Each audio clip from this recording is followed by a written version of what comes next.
Dos grandes misterios dominan nuestras vidas: el dinero y el amor.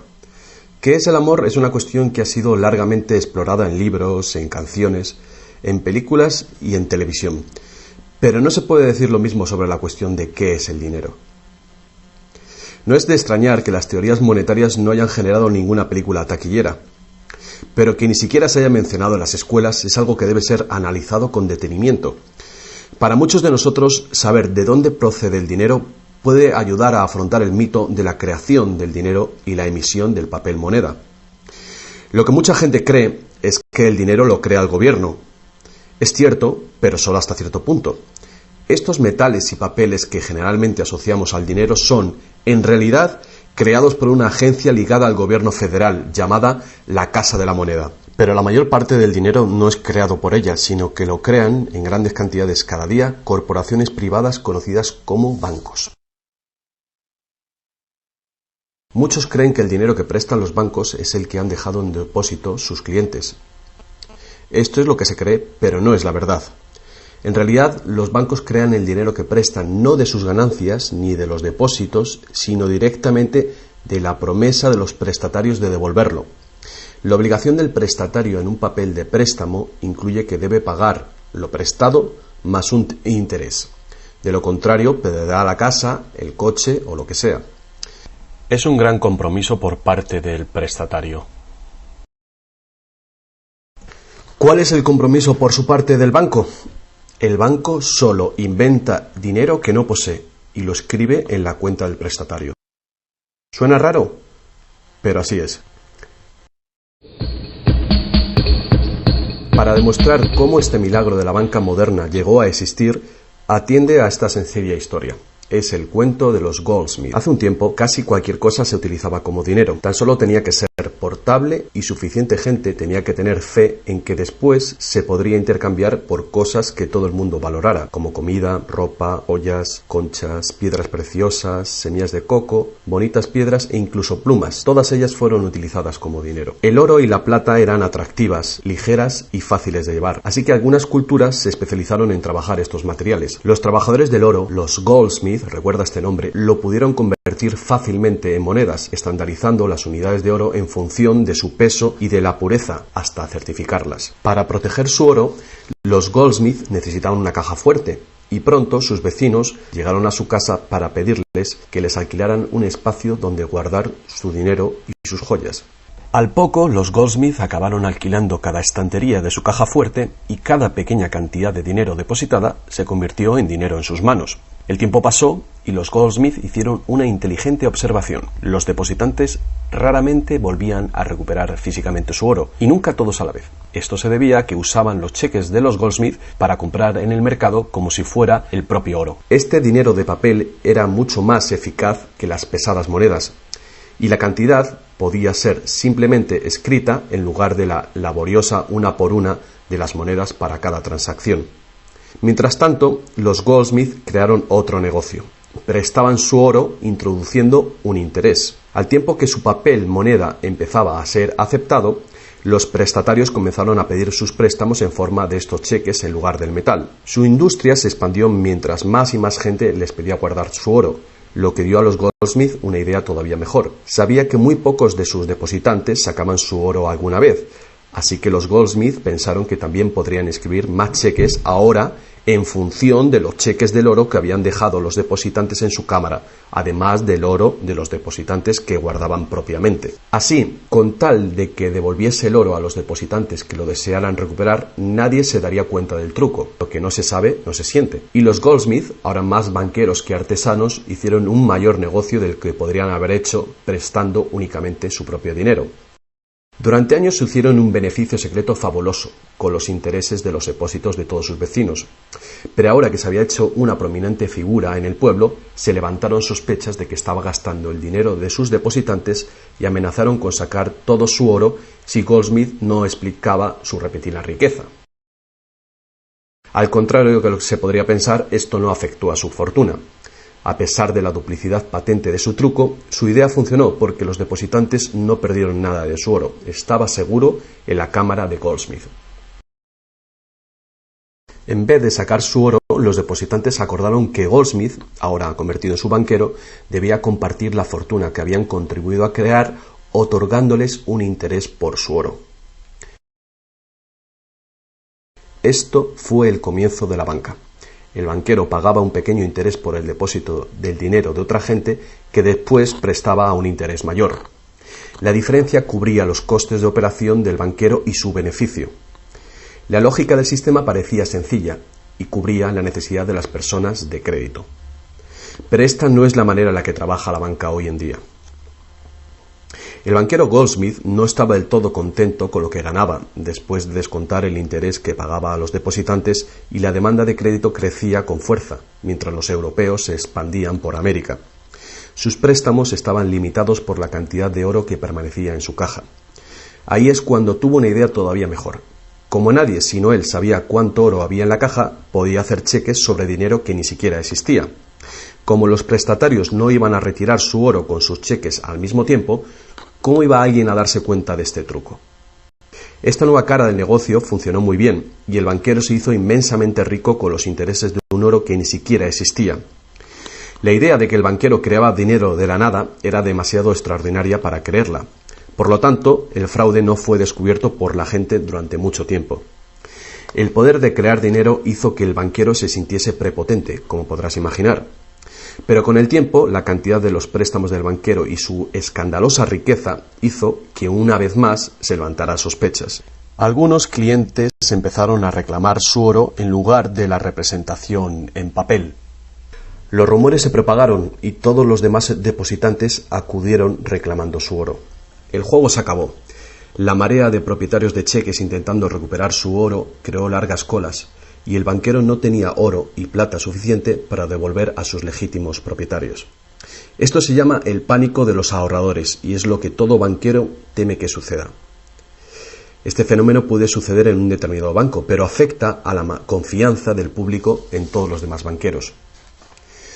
Todo hubiera sido mucho más fácil si, antes que nada, se hubiera prohibido la creación del dinero desde la nada. Pero las grandes cantidades de crédito eran esenciales para la expansión de los países europeos. Así que, en lugar de prohibir esta práctica, fue legalizada y regulada. Así que los banqueros acordaron poner límites a la cantidad de dinero fraccionado que pudieran hacer. El límite sería mucho mayor que el verdadero valor del oro y plata depositados. Lo normal era $9 artificiales por $1 en oro, es decir, real. Estas disposiciones fueron controladas mediante inspecciones por sorpresa. También se acordó que, en caso de un crack financiero, los bancos centrales apoyarían a los locales con inyecciones de dinero en oro. Solo si cracks en diferentes bancos al mismo tiempo se produjeran y la burbuja de créditos del Banco Central explotara, el sistema podría hacerse añicos y destruirse.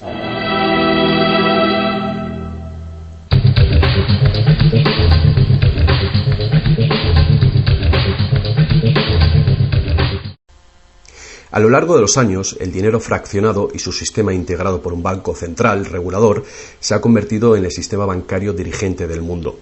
Al mismo tiempo, el sistema fraccional del oro apoyando al dinero como deuda ha desaparecido. La naturaleza básica del dinero ha cambiado. En el pasado, el billete de dólar era un recibo que te permitía cambiarlo por una cantidad de oro o plata determinadas. Ahora, un billete o dólar digital solo puede ser cambiado por otro billete o dólar digital. En el pasado, el crédito creado por los bancos privados solo existía en la forma de billetes de banco que la gente podía rehusar, como ahora se pueden rehusar otros cheques privados. En el presente, el crédito creado por bancos privados está legalmente aprobado que se convierta por dinero de flujo legal, es decir, los dólares, euros o libras que usualmente creemos que es dinero. El dinero de confianza, es decir, el fiat money, es dinero creado por decreto del gobierno, y la ley afirma que el público debe aceptar este dinero para todo tipo de deudas, o si no, los tribunales no considerarán la obligación de pagar esa deuda. Así que ahora la cuestión es, si tanto los bancos como los gobiernos pueden crear dinero, entonces, ¿cuánto dinero existe? ¿Cuánto dinero existe? Antes, la cantidad total de dinero en existencia estaba limitada por la cantidad y cualidad física de esa cosa usada como dinero. Por ejemplo, para crear dinero en oro o en plata, se debía extraer una cierta cantidad de estos metales de las minas. En el presente, el dinero es literalmente creado como deuda. Se crea nuevo dinero cada vez que una persona toma un préstamo de un banco. Como resultado, el montante total del dinero que puede ser creado solo tiene un límite: el nivel total de la deuda.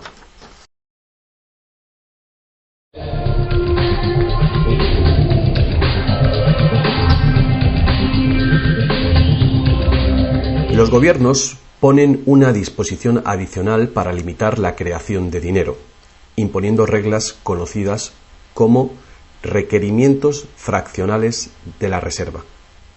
Son arbitrarias en su misma esencia. Estos requerimientos varían de un país a otro y de un tiempo a otro. En el pasado se obligaba a los bancos a tener al menos $1 en oro por cada $10 creados. Hoy en día, la proporción ya no tiene relación con el dinero actualmente en depósito, sino con el dinero creado a su vez de la deuda creada sobre el dinero en depósito en el banco.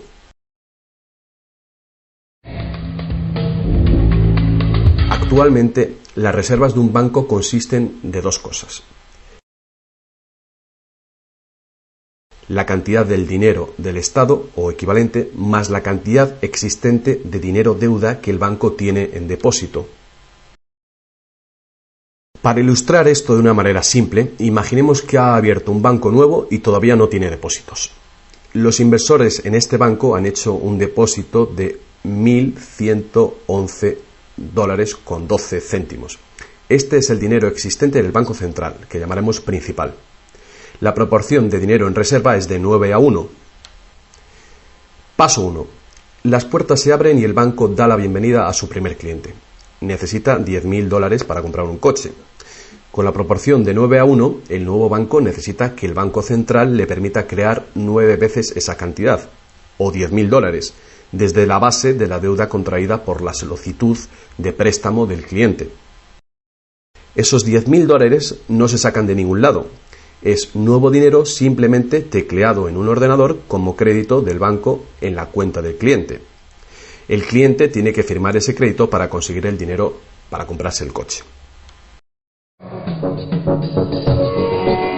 Paso 2.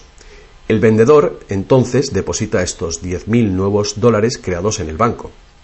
Al contrario que el dinero creado por el gobierno, depositado en el Banco Central, este nuevo dinero creado por el crédito no puede ser multiplicado por la proporción de la reserva. En lugar de ello, es dividido por el ratio de la reserva, en una proporción de 9:1. Un nuevo préstamo de $9.000 puede ser creado sobre la base del depósito de $10.000. Si esos $9.000 son depositados por una tercera persona en el mismo banco que lo creó en uno diferente, se convierte en una base legal para un tercer asunto de crédito bancario, esta vez por la cantidad de $8.100. Al igual que con las muñecas rusas, cada nivel contiene un pequeño dólar dentro de otro pequeño dólar. Cada depósito contiene el potencial para otro pequeño crédito en una infinita serie decreciente. Si el dinero del préstamo creado no es depositado en el banco, el proceso se detiene. Esta es la parte impredecible del mecanismo de creación de dinero basado en la deuda. Pero lo más probable es que el nuevo dinero creado en cada paso será depositado en el banco, y el proceso de la proporción de reserva de dinero se repetirá una y otra vez hasta que los $100.000 de nuevo dinero se hayan creado dentro del sistema bancario. Todo este nuevo dinero se habrá creado enteramente desde la deuda, y el proceso entero habrá sido autorizado legalmente por el depósito inicial de $1.111,12 que todavía permanecerán en el Banco Central. Lo que resulta más ingenioso de este sistema es que los libros de contabilidad de cada banco en la cadena deben mostrar que tiene un 10% más de depósitos que de préstamos. Esto da a los bancos el incentivo de adquirir depósitos para poder hacer préstamos, apoyando la impresión común pero falsa de que los préstamos proceden de los depósitos. A menos que los sucesivos préstamos estén depositados en el mismo banco, no se podrá decir que algún banco en particular haya pasado su límite inicial de 9-1 creando deuda de la nada. De cualquier manera, el sistema bancario es un círculo cerrado. El crédito bancario que crea un banco se convierte en el depósito en otro y viceversa. En un hipotético mundo de perfectos intercambios, el efecto último sería exactamente el mismo que si todo el proceso tuviera lugar en un solo banco. Esto es, el depósito en reserva inicial de $1.111,12 permite recolectar intereses por valor de más de $100.000 que el banco nunca ha tenido.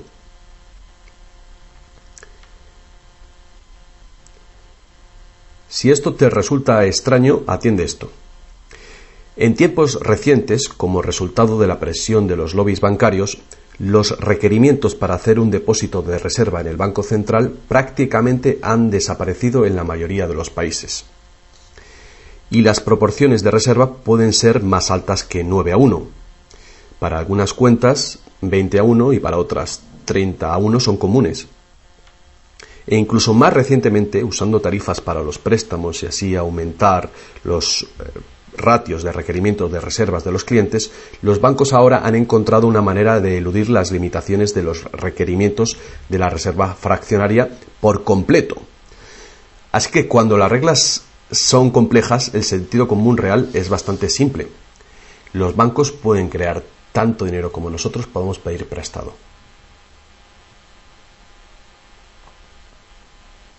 A pesar del interminable proceso de creación de dinero que hemos visto, tan solo alrededor de un 5% es el tipo de dinero creado por la Casa de la Moneda de entre todo el dinero que hay en circulación.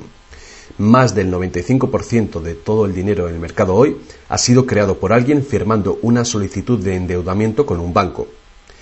Y lo que es más, este dinero bancario de crédito es creado y destruido en grandes cantidades cada día, según se conceden nuevos préstamos y los viejos son pagados.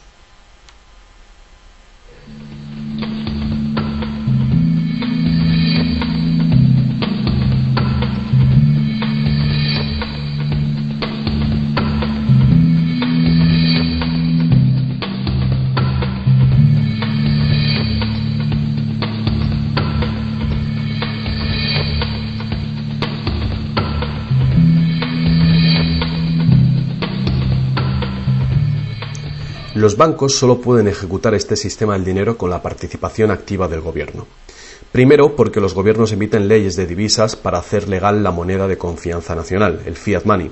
Segundo, porque los gobiernos permiten créditos privados para que sean pagados en esta moneda de curso legal. Y tercero, porque los tribunales estatales dan vigor a las deudas. Por último, los gobiernos aprueban regulaciones para proteger el funcionamiento del sistema monetario y su credibilidad ante el público sin hacer nada para contar a la ciudadanía de dónde procede el dinero. La verdad desnuda es que cuando firmamos la solicitud de una hipoteca o de un préstamo, nuestra firma promete un pago avalado por los bienes que daremos si no conseguimos pagarlo. Y estas son las únicas cosas de verdadero valor envueltas en la transacción. Cualquiera que crea que cumpliremos con la obligación la puede considerar como un bien o valor intercambiable o vendible. Es una deuda y por lo tanto una forma de dinero.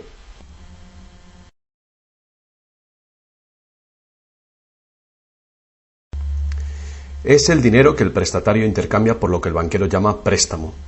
Así que un préstamo en el mundo real quiere decir que el prestamista debe tener algo que prestar. Si tú necesitas un martillo, prestarte la promesa de un martillo que no existe no te va a servir para nada. Pero en el artificial mundo del dinero, un banco promete prestar un dinero que no tiene y se le permite que sea aceptado como dinero. Y nosotros lo aceptamos así.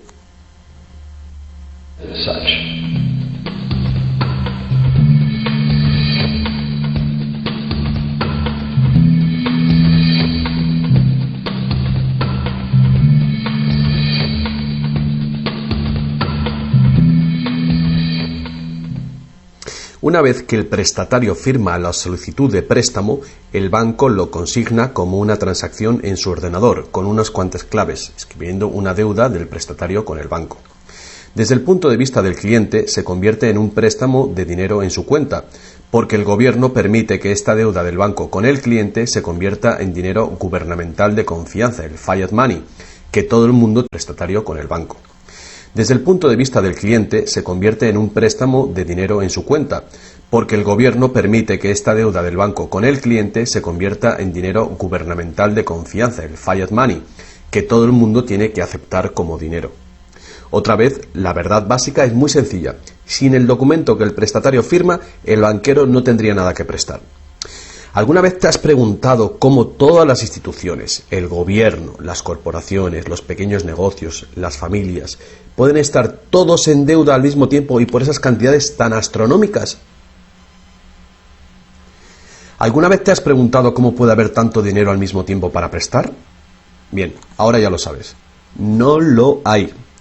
Los bancos no prestan dinero, simplemente lo crean de las deudas y esa deuda es potencialmente ilimitada, tanto como la emisión de moneda.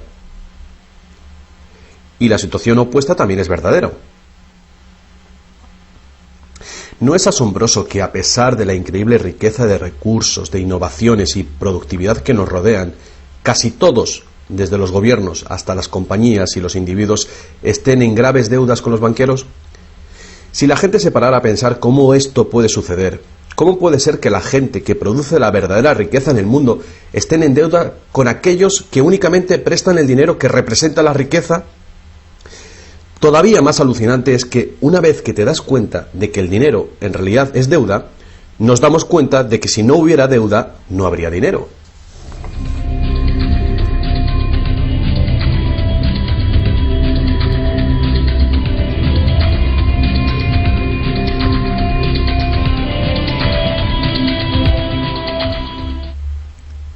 Si esto es nuevo para ti, no eres el único. Mucha gente piensa que si todas las deudas se pagaran, el estado de la economía mejoraría. Es cierto a un nivel individual. Como tenemos más dinero para gastar cuando dejamos de pagar una deuda, pensamos que si todo el mundo pagara sus deudas, habría más dinero para gastar.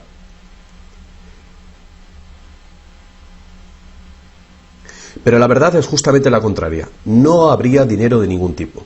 Así es. Somos totalmente dependientes de renovar continuamente el nivel de crédito bancario para que haya dinero en existencia. Sin préstamos no hay dinero, que fue justamente lo que pasó durante la Gran Depresión en Estados Unidos.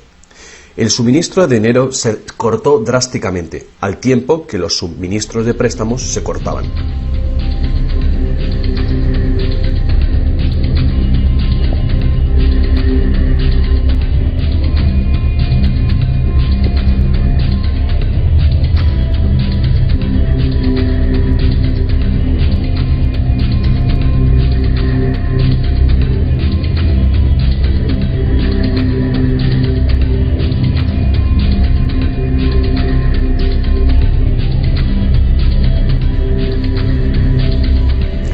Pero eso no es todo. Los bancos solo crean la cantidad del dinero principal. No crean el dinero con el que pagar los intereses. ¿De dónde se supone que viene todo este dinero? El único lugar del cual los prestatarios pueden obtener el dinero para pagar los intereses es del total del dinero que hay en circulación. Pero resulta que casi todo ese dinero general ha sido creado de la misma manera. Es decir, como crédito bancario que tiene que ser pagado con más dinero de aquel con el que fue creado. Así que por todas partes hay prestatarios en la misma situación, intentando obtener el dinero para pagar tanto el dinero principal como el interés. Desde un fondo original, la piscina, que solo tiene dinero principal, es claramente imposible para cada uno pagar el dinero principal más los intereses, porque el dinero del interés no existe. Esto se puede expresar con una simple ecuación matemática.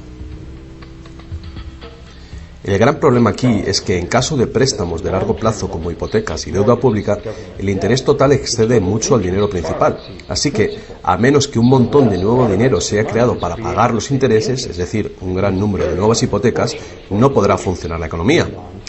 Para mantener una sociedad que funcione, la proporción de cancelaciones de deudas tiene que ser baja.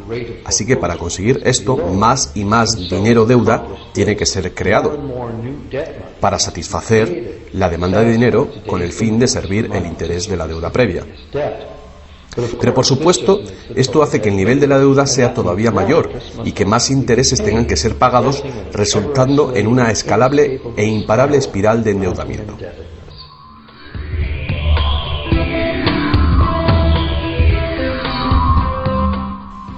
Tan solo el lapso de tiempo entre el dinero creado procedente de los nuevos préstamos y su devolución evita la bancarrota del sistema entero. De cualquier manera, el increíble monstruo del crédito que se hace más y más grande necesita que se cree más y más dinero de deuda para alimentar el sistema y cada vez se hace más urgente. ¿Por qué los intereses son tan bajos? ¿Pueden los intereses bajar más? ¿Por qué nos ofrecen insistentemente tarjetas de crédito en el correo? ¿Por qué el gobierno americano gasta más rápido que nunca? ¿Es posible que el sistema colapse por completo y con él el sistema monetario? Las personas racionales deben preguntarse, ¿se puede sostener esto indefinidamente? ¿No es inevitable el colapso?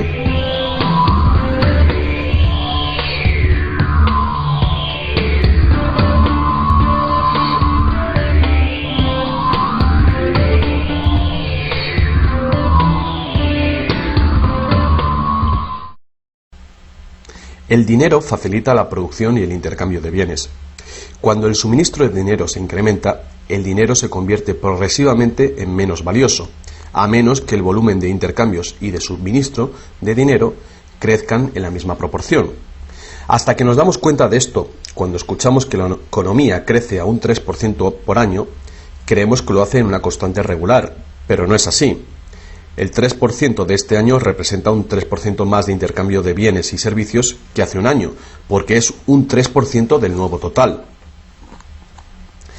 En vez de una línea recta como imaginamos sobre las palabras, es una curva exponencial que es cada vez más inclinada. El problema, por supuesto, es que el crecimiento perpetuo de la economía real requiere un perpetuo y escalable uso de los recursos naturales.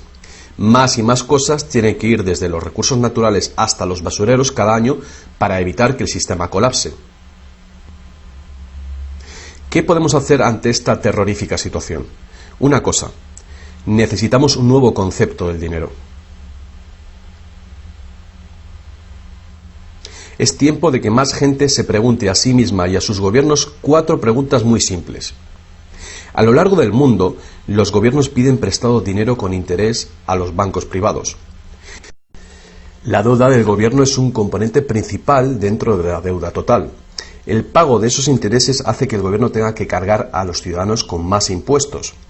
Ahora que sabemos que los bancos simplemente crean el dinero que prestan y que los gobiernos les han dado el permiso para hacerlo, la primera pregunta es: ¿por qué los gobiernos eligen pedir prestado a los bancos privados con interés cuando los propios gobiernos podían crear el dinero que necesitan sin ningún interés ellos mismos?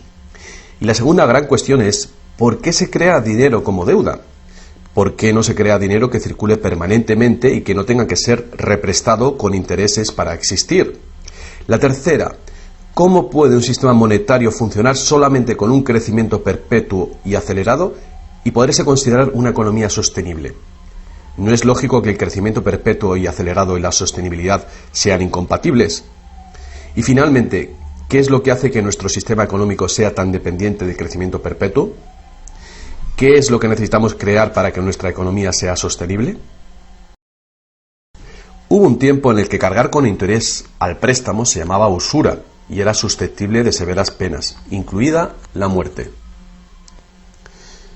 Todas las grandes religiones prohibían la usura. La mayoría de los argumentos contra los gobiernos eligen pedir prestado a los bancos privados con interés cuando los propios gobiernos podían crear el dinero que necesitan sin ningún interés ellos mismos. Y la segunda gran cuestión es: ¿por qué se crea dinero como deuda? ¿Por qué no se crea dinero que circule permanentemente y que no tenga que ser represtado con intereses para existir? La tercera: ¿cómo puede un sistema monetario funcionar solamente con un crecimiento perpetuo y acelerado y poderse considerar una economía sostenible? ¿No es lógico que el crecimiento perpetuo y acelerado y la sostenibilidad sean incompatibles? Y finalmente, ¿qué es lo que hace que nuestro sistema económico sea tan dependiente del crecimiento perpetuo? ¿Qué es lo que necesitamos crear para que nuestra economía sea sostenible? Hubo un tiempo en el que cargar con interés al préstamo se llamaba usura y era susceptible de severas penas, incluida la muerte. Todas las grandes religiones prohibían la usura. La mayoría de los argumentos contra la práctica de la usura eran morales. Se entendía que la única función legítima del dinero era la de ser un medio de intercambio de bienes y servicios. Cualquier manera de ganar dinero procedente del dinero se consideraba labor de un parásito o de un ladrón. Sin embargo, al tiempo que aumentaban las necesidades de crédito en el comercio, el argumento moral cedió paso al razonamiento de que prestar representa riesgo y pérdida de oportunidad para quien presta, y por lo tanto, cobrar por este coste era justo. Hoy en día, estas ideas parecen triviales. Actualmente, la idea de ganar dinero del dinero se considera la mejor ocupación que hay. ¿Para qué trabajar si tu dinero puede trabajar por ti? Sin embargo, para tener un futuro sostenible, queda claro que el cobro de interés es un problema moral y práctico al mismo tiempo. Imagínate una sociedad y una economía capaces de perdurar siglos porque en lugar de acaparar sus reservas capitales de energía, se autorrestringiera según sus ingresos actuales.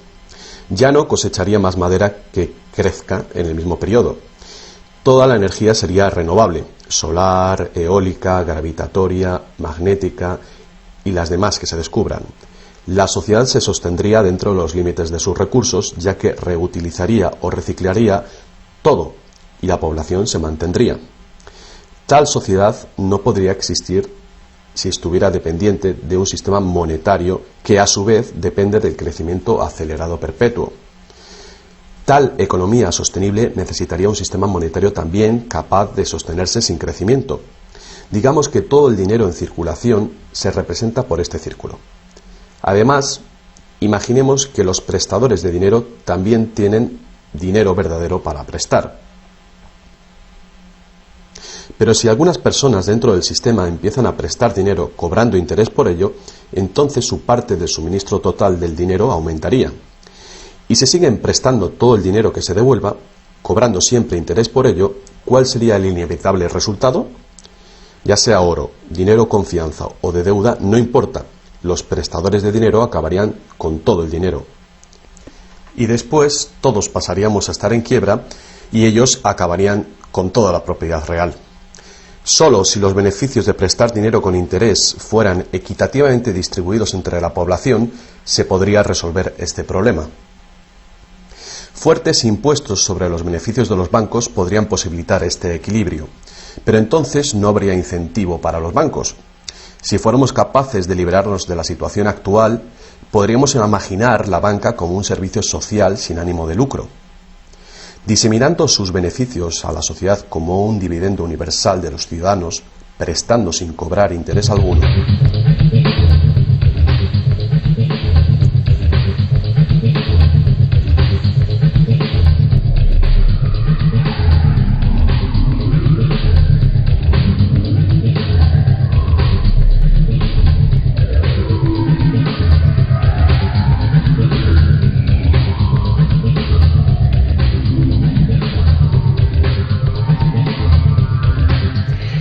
Si es la naturaleza fundamental del sistema lo que causa los problemas, correcciones al propio sistema jamás resolverán los problemas.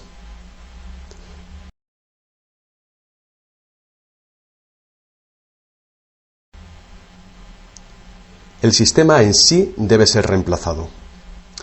Muchos críticos del sistema monetario hacen llamamientos a la vuelta al estándar del oro, insistiendo que el oro tiene una larga historia de confianza. Pero ignoran las muchas trampas que se puede hacer con el oro: limar las monedas, alterar el metal, monopolizar el mercado, todas prácticas habituales en la antigua Roma que contribuyeron a su caída. Algunos defienden la plata por ser más abundante que el oro y así más difícil de monopolizar. Muchos dudan de la idea de volver al uso de los metales preciosos en absoluto. Nadie quiere volver a llevar bultos de monedas para ir de compras. Es cierto que el dinero de papel, el plástico, el digital o más probablemente dinero de identidad biométrica tendría el mismo potencial de crear dinero de crédito sin límite, igual que tenemos ahora. Yendo más allá, si el oro fuera nuevamente la única base legal para el dinero, los que no tengamos oro nos quedaríamos sin dinero. Otros críticos del sistema monetario insisten en que la codicia y la deshonestidad son los principales problemas, y que puede haber un sistema más equitativo que volver al estándar de plata o de oro. Muchos grandes pensadores han sugerido maneras alternativas para crear dinero. Muchos sistemas de intercambio crean dinero como deuda de la misma manera que hacen los bancos, pero se hace transparentemente y sin cobro de interés. Por ejemplo, un sistema de trueque expresa la deuda como horas de trabajo, considerando el valor de todo trabajo igual y a la par con el dólar, y así permite que la hora de trabajo sea igualada con el precio del dólar de los bienes y servicios. Este tipo de sistema puede organizarlo cualquier persona capaz de gestionar la contabilidad. La preparación ahora de sistemas de trueque a nivel municipal sería prudente en previsión del inminente colapso del sistema actual. La reforma monetaria, al igual que la reforma electoral, es un tema muy polémico. Es una reforma que requiere una voluntad de cambio y de pensar fuera del cubículo habitual. La reforma monetaria, igual que la reforma electoral, no vendrá fácilmente, ya que los más privilegiados por el sistema existente actualmente harán todo lo posible para mantener sus ventajas. Ahora que hemos visto que el dinero es solo una idea y que en realidad el dinero puede ser cualquier cosa que concebimos, os presento un único sistema monetario para tu consideración. Este modelo está basado en sistemas que funcionaron bien en el pasado, sistemas en Inglaterra y en Estados Unidos que fueron destruidos por los banqueros Goldsmith con su sistema de reserva fraccional. Para crear una economía basada en dinero libre de interés, el dinero puede ser creado y gastado por el gobierno creando infraestructuras para la economía, tales como carreteras, puentes, ferrocarriles, puertos y mercados públicos. Este dinero no sería creado como deuda, sino como valor. Este valor serían las infraestructuras que pagaron con ello. Si este nuevo dinero proporciona más comercio, requiriendo su uso, no produciría inflación alguna. En el caso de que los gastos gubernamentales sí causaran devaluación o inflación, habría dos posibilidades para resolverlo. La inflación es equivalente a un impuesto plano sobre el dinero. No importa si el valor del dinero se devalúa en un 20% o si el gobierno nos quita con impuestos un 20%. El efecto en nuestro poder adquisitivo es el mismo. De esta manera, la inflación, en lugar de impuestos, podría ser políticamente aceptable con tal de que sea debidamente empleada. El gobierno podría contrarrestar la inflación recaudando impuestos y eliminando este dinero del mercado. Así reduciría el suministro de dinero y restauraría su valor. Para controlar la deflación, la caída de precios y sueldos, el gobierno sencillamente gastaría más dinero.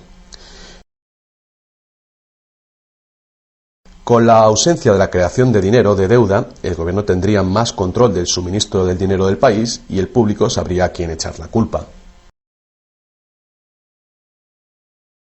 Los gobiernos ascenderían y caerían según su capacidad para conservar el valor del dinero.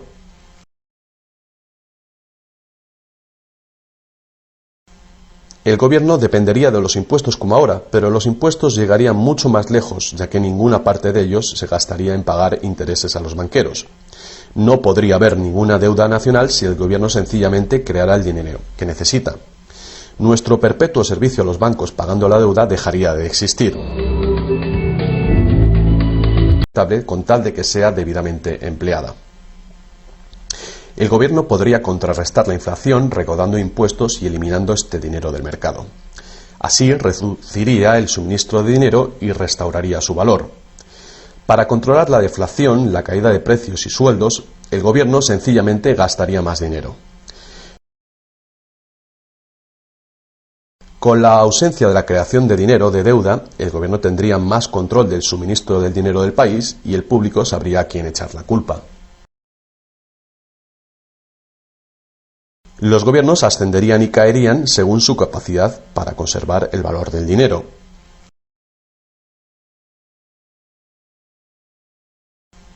El gobierno dependería de los impuestos como ahora, pero los impuestos llegarían mucho más lejos, ya que ninguna parte de ellos se gastaría en pagar intereses a los banqueros. No podría haber ninguna deuda nacional si el gobierno sencillamente creara el dinero que necesita. Nuestro perpetuo servicio a los bancos pagando la deuda dejaría de existir.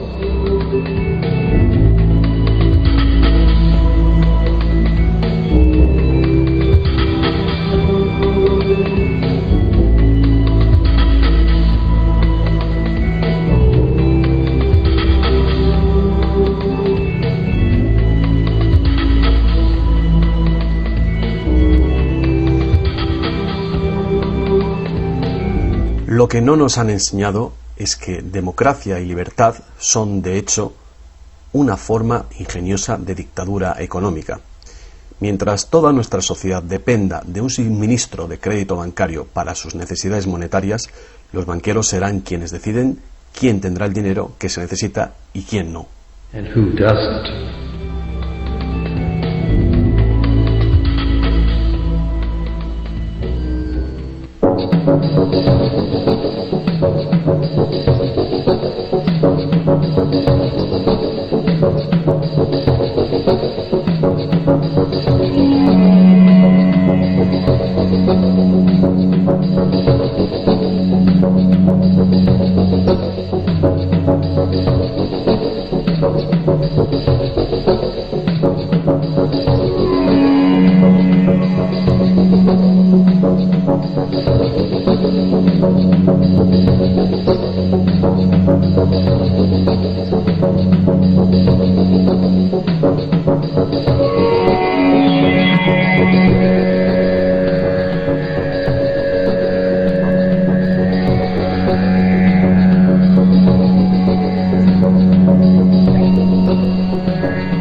Poca gente hoy en día sabe que la historia de los Estados Unidos ha sido en su mayor parte la lucha por liberarse de los bancos europeos. Esta lucha llegó a su fin en el año 1913, cuando el presidente Wilson ratificó el Acta de la Reserva Federal, permitiendo así al cártel de banqueros internacionales controlar el dinero de Estados Unidos.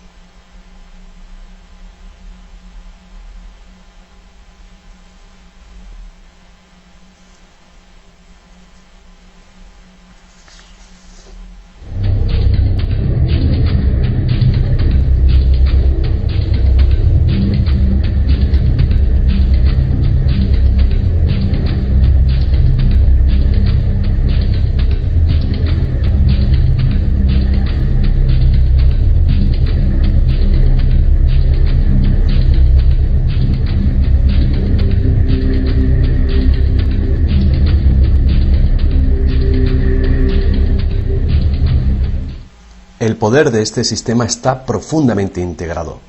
También lo está el silencio del tema entre los medios de información y en la educación.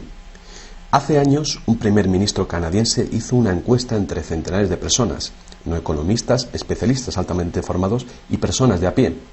La encuesta reveló que ni un solo encuestado tenía un conocimiento preciso de cómo se crea el dinero. De hecho, descubrió que hasta los empleados bancarios ni siquiera habían contemplado alguna vez el asunto. ¿Y tú? Have you?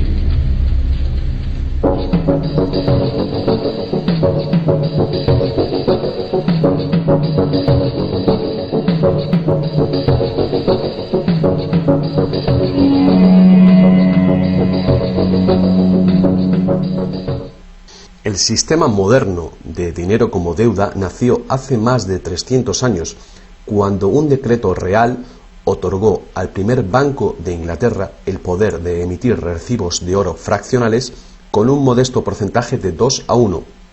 Este porcentaje fue solo el principio, el primer paso. El sistema ahora es global, crea cantidades de dinero sin límites desde la nada y tiene a casi todos los seres humanos del planeta encadenados a una cadena de deuda que nunca puede ser pagada. ¿Pudo haber ocurrido todo por accidente o es una conspiración? Evidentemente, algo muy gordo se está jugando aquí.